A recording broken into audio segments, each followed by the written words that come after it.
जय श्री कृष्णा। आप सभी को मार्गशीर्ष अमावस्या की ढेरों शुभकामनाएं। प्रिय दर्शकों, आज के इस वीडियो में हम बात करेंगे कि मार्गशीर्ष की जो अमावस्या है वो किस दिन है। अमावस्या तिथि को लेकर बड़ा संशय है, क्योंकि तिथि 2 दिन है, तो किस दिन आपको करनी चाहिए। अमावस्या के दिन जो श्राद्ध कर्म होता है, पितृ तर्पण होता है, वो किस दिन करना है। अमावस्या पर होने वाला व्रत किस दिन करना है और क्या विधि रहेगी, क्या नियम रहेंगे, कैसे आप अपने पितरों को प्रसन्न कर सकते हैं, इस अमावस्या के साथ क्या है विशेष, बताएंगे। वो 2 कार्य जो आपको भूल के भी इस अमावस्या पर नहीं करने चाहिए। अगर आप करते हैं तो उसका घोर पाप आपको लगता है, तो उन कार्यों से बचें, वो कार्यों को जानें। वो कौन से कार्य है जो आपको इस अमावस्या पर अवश्य करने चाहिए, जिससे आपके पितृ प्रसन्न होते हैं। आपके जीवन में संकटों की कमी होती है या संकटों का अंत होता है, और लक्ष्मी की कामना यदि करते हैं, आप लक्ष्मी की प्राप्ति चाहते हैं, तो आपको क्या करना चाहिए इस अमावस्या पर। क्या आप जानते, ये अमावस्या अन्य अमावस्या की तुलना में 1 करोड़ गुना अधिक पुण्य देने वाली है। पितृ तर्पण करेंगे तो उससे भी आपके पितृ अधिक प्रसन्न होंगे, अधिक तृप्त होंगे अन्य अमावस्या की तुलना में। और ये मनगढ़ंत बात नहीं है, ये पुराणों में कही गई बात है, भगवान वासुदेवा के द्वारा कही गई बात है। तो ये संपूर्ण जानकारी आपको इस वीडियो के माध्यम से प्रदान की जाएगी कि भगवान ने क्या कहा है इस विषय में, क्यों ये 1 करोड़ गुना अधिक फल देने वाली है, और क्या आप करें इस दिन, क्या आप ना करें, जानकारी करें। उससे पहले आपसे निवेदन है कि वीडियो यदि थोड़ा सा भी उपयोगी लगे तो एक बार लाइक अवश्य कर दीजिएगा। परमेश्वर वासुदेव की कृपा प्राप्त करने के लिए, अपने पितरों की तृप्ति के लिए कमेंट बॉक्स में अवश्य लिखिएगा जय पितृदेव भगवान कृष्णा। होने वास्ते इसके लिए लिखिएगा जय श्री कृष्ण।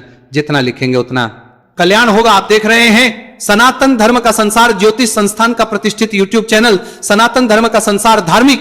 हम यहां पर सभी व्रत और त्योहारों की सही शास्त्रीय जानकारी प्रदान करते हैं। ज्योतिष पंचांग के आधार पर आपको बताते हैं कौन सी तिथि कब है, व्रत आदि कब करना है, क्या विधि है, क्या नियम है और क्या गलती नहीं करनी है। यदि आप सभी व्रत और त्योहारों की सही शास्त्रीय जानकारी पाते रहना चाहते हैं तो कृपया चैनल को सब्सक्राइब कीजिए और बेल आइकॉन को प्रेस कीजिए। आइए प्रिय दर्शकों, जानकारी आरंभ करते हैं। बात करते हैं आने वाली अमावस्या की। मार्गशीर्ष अमावस्या सर्वोत्तम पुण्यदायिनी अमावस्या कही गई है। मार्गशीर्ष अमावस्या पर आपको क्या करना चाहिए, क्यों करना चाहिए और कैसे करना चाहिए, किस समय करना चाहिए, यही सार है आज के इस वीडियो का। प्रिय दर्शकों, अमावस्या के दिन सबसे प्रमुख होता है पितृकर्म। पितरों का तर्पण करना चाहिए, पितृ का श्राद्ध कर्म करना चाहिए। पितृ का कैसे करेंगे, पितरों का श्राद्ध कैसे करेंगे, ये बताते हैं आपको। और दूसरा होता है अमावस्या पर स्नान दान। स्नान आप कहां करेंगे और दान आप कहां करेंगे। और तीसरा होता है व्रत। तो सबसे पहले तो जो अमावस्या है इसकी महिमा को समझिए। अमावस्या तिथि पर पितृकर्म इसलिए आवश्यक है क्योंकि ये पितरों को समर्पित तिथि है। ये वो दिन होता है जब आपके जो पितृ है वो सोकर उठे होते हैं, जागृत होते हैं, क्योंकि ये इस प्रकार से संरचना बनाई गई है कि हमारे पृथ्वी के 15 दिन, वहां की 1 रात्रि, हमारे पृथ्वी के अगले 15 दिन, वहां का 1 दिन। पितृलोक की बात मैं कर रहा हूं, तो आपके जो पितरों की जो सुबह होती है ना, दिन शुरू होता है वो अमावस्या से शुरू होता है और पूर्णिमा तक दिन रहता है, और उसके बाद पितृ की रात्रि शुरू हो जाती है। इसीलिए अमावस्या के दिन आपको पितृ पूजन अवश्य ही करना चाहिए। इस दिन जब आप पितरों की पूजा करते हैं तो आप इस प्रकार से समझिए जैसे कि आप सुबह सुबह सो के उठे, आपके जितने पारिवारिक जन है वो आपको पूछ रहे हैं, आपसे कुछ निवेदन कर रहे हैं, आपसे प्रेम की 2 बातें कर रहे हैं, आपके लिए उत्तम उत्तम नाश्ता लेके आए हैं, तो आपको कितनी प्रसन्नता होगी। इसी प्रकार से जब आपके पितृ अमावस्या के दिन सो के उठे हैं तो आप उनका श्राद्ध कर्म करते हैं, तर्पण करते हैं। इनसे उन्हें तृप्ति होती है, क्योंकि उन्हें उठते ही यह दिखता है कि उनके जो वंशज हैं, जो उनके पुत्र पौत्र आदि है, वो देखिए कितने प्रेम से उनको कर रहे हैं। वो नहीं रहे फिर भी उनके लिए खाना बना रहे हैं, वो और उनको याद कर रहे हैं, उनके लिए जल अर्पण कर रहे हैं। ये जल और ये भोजन उनको तृप्ति देता है। और जब सुबह सुबह आपके पितृ तृप्त हो जाएंगे तो फिर वो प्रसन्न रहेंगे, और समझिए कि आप भी प्रसन्न रहेंगे, क्योंकि जब पितृ प्रसन्न होते हैं तो आपको वो इतना कुछ दे जाते हैं कि आपके पास परेशान होने का कोई कारण नहीं रह जाता। अमावस्या पर हर व्यक्ति को करना चाहिए। बहुत लोग कहते हैं जी हम तो गया जी होकर आए। आप कहीं भी कुछ भी करके आए हो, अमावस्या के दिन पितृ को तर्पण अवश्य करना चाहिए। जब आपके पितृ तृप्त होंगे, संतुष्ट होंगे, तो आपके जीवन में धन संबंधी परेशानी नहीं आएगी, नौकरी संबंधी व्यापार में परेशानी नहीं आएगी। आपके घर में जो क्लेश रहता है वो क्लेश समाप्त हो जाएगा, मानसिक समाप्त हो जाएंगी, सामाजिक परेशानियां समाप्त हो जाएंगी। यहां तक कि पितृ दोष के कारण या पितरों की नाराजगी के कारण वंश वृद्धि भी रुक जाती है। संतान उत्पत्ति भी रुक जाती है तो वो भी ठीक हो जाएगी। इसलिए आपको पितरों को मनाना चाहिए। अमावस्या वो दिन है जिस दिन आप पितरों को बड़ी आसानी से मना सकते हैं। पितरों को आपने मना लिया, आपका जीवन संवर जाएगा। इस बात को समझ लीजिए और गांठ बांध लीजिए। हो सकता है आज किसी के अच्छे दिन चल रहे हो, क्योंकि बहुत लोग ये कहते हैं हम तो नहीं करते जी, लेकिन हमें तो कोई परेशानी भी नहीं है। हो सकता है पिछले जो कर्म आपके कुछ अच्छे रहे होंगे उनके कारण परेशानी नहीं है, लेकिन जैसे ही जो कर्म आपके पिछले समाप्त होंगे, उनका पुण्य समाप्त होगा तो आपको परेशानी आएगी। इसीलिए शास्त्रों की बातों के अनुसार आपको चलना चाहिए, मानना चाहिए और पितृकर्म आपको अवश्य ही करना चाहिए। तो अमावस्या पर बाकी कुछ करें या ना करें, पितृ को तर्पण के निमित्त दान और पितरों का श्राद्ध अवश्य कीजिए। अमावस्या पर ही क्यों करना है ये मैंने आपको आरंभ में ही बता दिया, क्योंकि ये पितरों की सुबह की तिथि है और यही एकमात्र तिथि है जो पितरों को समर्पित है। इस दिन जो भी पितरों के लिए करते हैं वह सीधा उन्हें प्राप्त होता है, इसीलिए आपको यह करना चाहिए। मार्गशीर्ष अमावस्या क्यों महत्वपूर्ण है, कैसे करोड़ गुना अधिक फल देती है, इसकी चर्चा आगे करेंगे। अब जानते हैं कि आपने करना क्या है अमावस्या के दिन, कैसे पितरों को प्रसन्न करना है। सबसे पहले तो आप अपने पुण्य प्राप्त के लिए पवित्र स्नान कीजिए। गंगा जी में स्नान कीजिए, कल्याणकारी होता है। संगम पर स्नान कीजिए, कल्याणकारी होता है। सब लोग गंगा और संगम नहीं जा सकते, घर पे स्नान कीजिए। लेकिन जो नहाने का जल है ना, उसमें पहले बाल्टी में, खाली बाल्टी में ही थोड़ा गंगा जल डालिए, थोड़े काले तेल डालिए, फिर उसमें जल भर लीजिए और उससे आप स्नान कीजिए। यह आपके लिए कल्याणकारी होगा। मार्गशीर्ष मास चल रहा है, सूर्योदय से पहले स्नान करेंगे तो उसका अनंत कोटि पुण्य कहा गया है। सूर्योदय से पहले स्नान करते हैं तो महत्तम्य सुनिए, मार्गशीर्ष का महत्तम्य सुनिए। इसके बाद आप अपने पितरों के लिए, पितरों के निमित्त जल तर्पण और एक कर्म जो बताने जा रहा हूं उसको अवश्य कीजिएगा। स्नान आदि से निवृत्त हो जाइए। अपनी जो भी दैनिक पूजा पाठ है उसको कर लीजिए, उससे निवृत्त होके एक लोटा लीजिए तांबे का, उसमें पहले गंगा जल भरिए, फिर शुद्ध जल भरिए, एक पत्ता कम से कम तुलसी का डालिए, काले तेल डालिए, कुशा है तो कुशा डालिए, सफेद फूल है तो वो भी डालिए। आसन दक्षिण दिशा की ओर मुख करके बैठ जाइए और उस लौटे को सामने रखिए। गीता के 7वें अध्याय का पठन कीजिए, श्रवण कीजिए। पढ़ सकते हैं तो पढ़िए, अन्यथा हम आपके लिए रिकॉर्ड करते हैं। गीता का 7वां अध्याय प्रत्येक अमावस्या पर उसको सुनिए। सुनने के बाद संकल्प कीजिए और उसका पुण्य आप पितृ को अर्पित कीजिए। कैसे संकल्प करेंगे? लौटे को दोनों हाथों में उठा लीजिए, भगवान नारायण से संकल्प कीजिए कि हे प्रभु, मैंने ये जो गीता का 7वां अध्याय सुना, इसका जो भी पुण्य प्राप्त होता है वह संपूर्ण पुण्य मैं अपने पितरों को अर्पित करता हूं। यह पुण्य मेरे पितरों को प्राप्त हो और वो तृप्त हो। इस प्रकार से वह पुण्य आपने संकल्प करके अपने पितरों को अर्पित किया। अब जो जल है उसमें उससे पितरों का तर्पण करना है। तर्पण कैसे करेंगे? एक दूसरा पात्र ले लीजिए बड़ा, जिसमें आप ये जल छोड़ते हुए पितरों को तृप्त करेंगे, तर्पण करेंगे। उलटे हाथ में वो लोटा उठा लीजिए और सीधे जो अंगूठा और उंगली के बीच का जो क्षेत्र है ना, उसे पितृ तीर्थ कहते हैं। यहां से आपको जल अर्पित करना है। पितृ को यहीं से पितरों के निमित्त जल अर्पित किया जाता है। तो आप जल अर्पित कीजिए, लोटे से जल को उस हाथ के द्वारा दूसरे पात्र में छोड़िए। मंत्र बोलिए, ये मंत्र रहेगा। मंत्र मैं उस वीडियो में भी, जहां गीता का 7वां अध्याय सुनेंगे, मैं सारी विधि भी उसमें बताता हूं कि कैसे ये जल तर्पण करना है। और फिर उसके बाद, तर्पण करने के बाद अपने पितरों को प्रणाम कीजिए। पितरों से निवेदन कीजिए कि हे मेरे पितरों, मैंने ये जल तर्पण आपको अर्पित किया है। मेरे जितने भी पितर हैं सभी पितरों को अर्पित कर सकते हैं आप ही, या किसी एक दो जो भी पितर आपके हैं जिनको आप अर्पित करना चाहते हैं उनका नाम लेके, या आपका जो रिश्ता है वो लगा के आप ये अर्पित कर सकते हैं। ये संकल्प करने के बाद, ये तर्पण करने के बाद जल आपने पीपल में देना है। पीपल में देना है। सबसे उत्तम समय क्या होता है?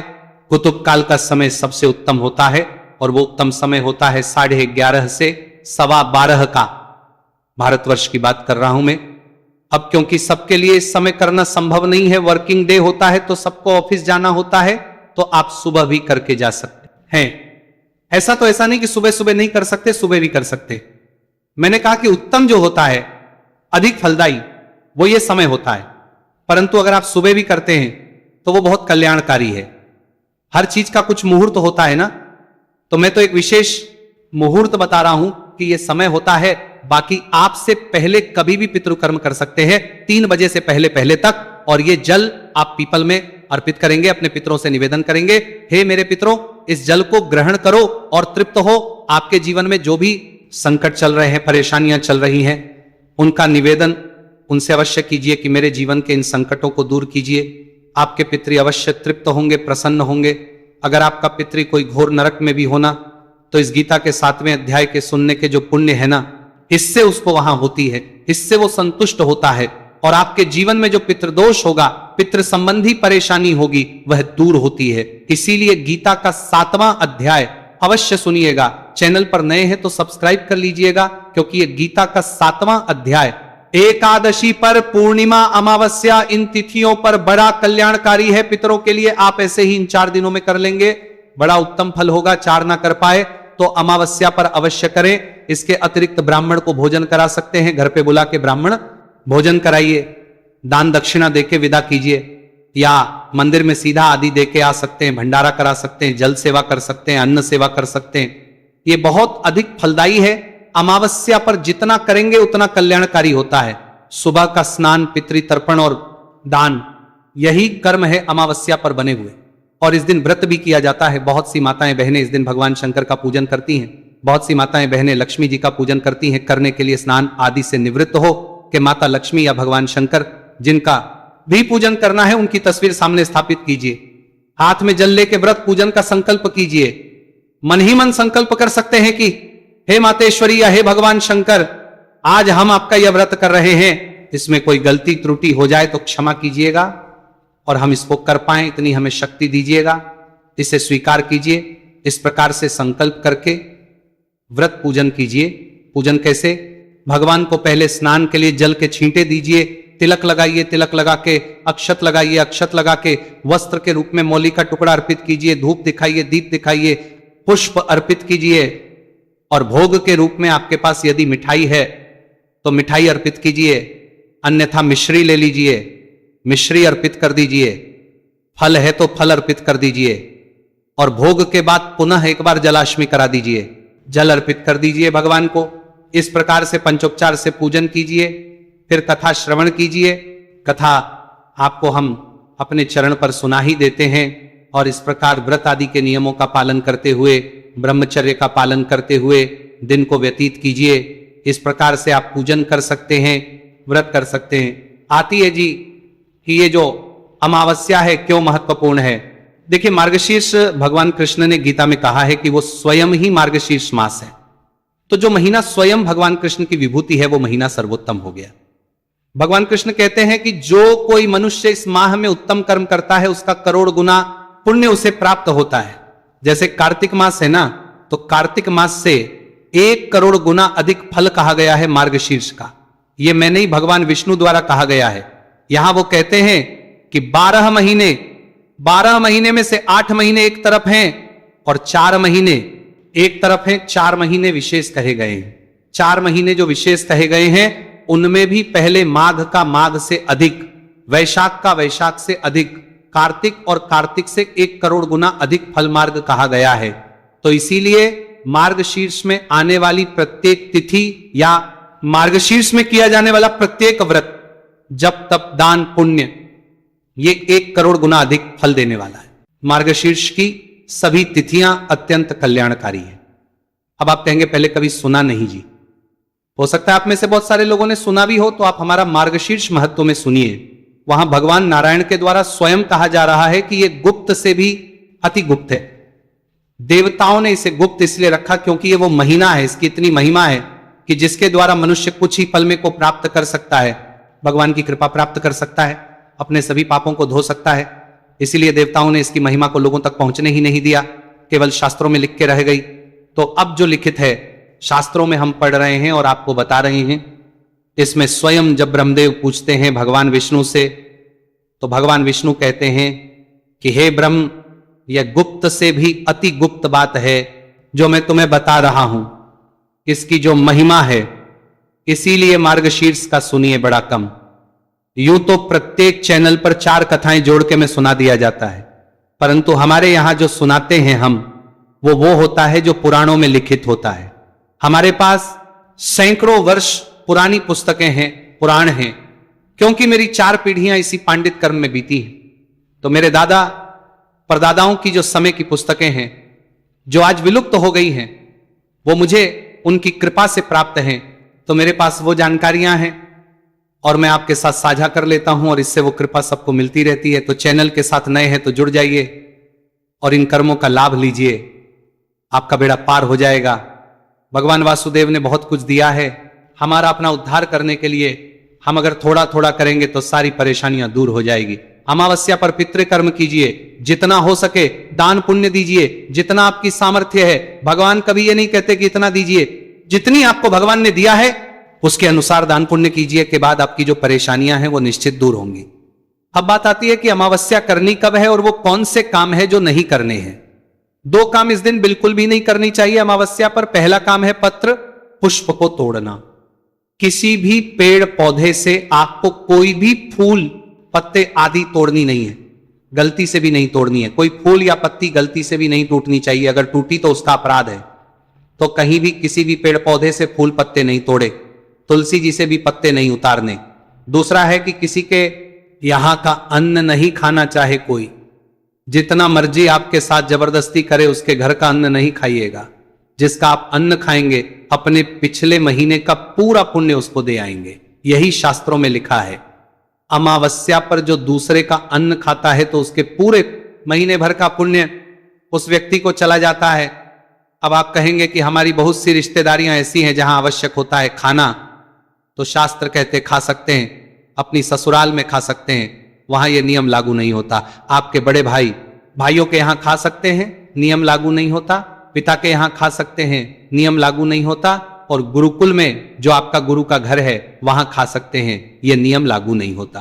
बाकी सभी जगहों पर यह नियम लागू होता है। बाकी किसी के घर पे भी आप अमावस्या के दिन ना खाएं। ऑफिस में भी यदि कोई लेकर आता है तो ना खाएं। यहां तक कि मंदिर में जाते हैं, प्रसाद भी मिलता है, तो उसके बदले में कुछ ना कुछ अर्पित करके आए, कुछ दे के आए। इन 2 चीजों से बचिएगा, पत्ते तोड़ने से, फूल तोड़ने से और किसी का खाने से आपका पाप बच जाएगा। अन्यथा सारा पुण्य उधर चला जाएगा और पत्ते आदि तोड़ने से घोर पाप लगेगा। इन 2 चीजों का ध्यान रखें और पितृ कर्म करें, यह दिन आपका जीवन संवार देगा। बात करते हैं कि अमावस्या है कब। तो अमावस्या जो तिथि है मार्गशीर्ष मास की, यह तिथि की शुरुआत हो रही है 19 तारीख को सुबह 9:43 पर और 20 तारीख को दोपहर को 12:16 पर समाप्त होगी। ऐसे में उदय तिथिमान की महिमा अधिक होती है। अमावस्या तिथि में तो 20 तारीख को अमावस्या मनाई जाएगी। 20 तारीख को ही आप ये सब पितृकर्म आदि करेंगे, 12:30 बजे तक कर लेंगे, उत्तम है। अन्यथा आप 3 बजे तक भी कर सकते हैं, क्योंकि सिंधु ज्योतिष शास्त्र कहता है कि जो तिथि 2.5 घटी रहती है सूर्योदय के बाद, वो तिथि पूरे दिन मानी जाती है। तो आप 20 तारीख को अमावस्या पर किए जाने वाले सभी दान पुण्य जप तप व्रत आदि कीजिए, कल्याणकारी होगा। पूछना चाहे कहना चाहे कमेंट बॉक्स में लिख सकते हैं। भगवान सब पर कृपा करें। हरे कृष्ण।